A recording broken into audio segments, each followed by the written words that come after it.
السلام علیکم ورحمۃ اللہ وبرکاتہ۔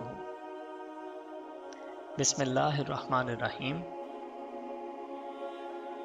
ابو ہریرہ رضی اللہ عنہ کہتے ہیں کہ رسول اللہ صلی اللہ علیہ وآلہ وسلم نے فرمایا، 3 آدمیوں کی دعا رد نہیں کی جاتی، ایک تو عادل امام کی، دوسرے روزہ دار کی یہاں تک کہ وہ روزہ کھولے، تیسرے مظلوم کی، اللہ تعالیٰ اس کی دعا قیامت کے دن بادل سے اوپر اٹھائے گا اور اس کے لیے آسمان کے دروازے کھول دیے جائیں گے۔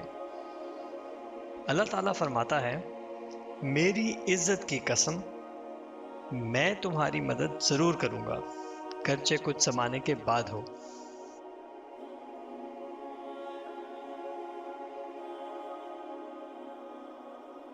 سنن ابن ماجہ 1752۔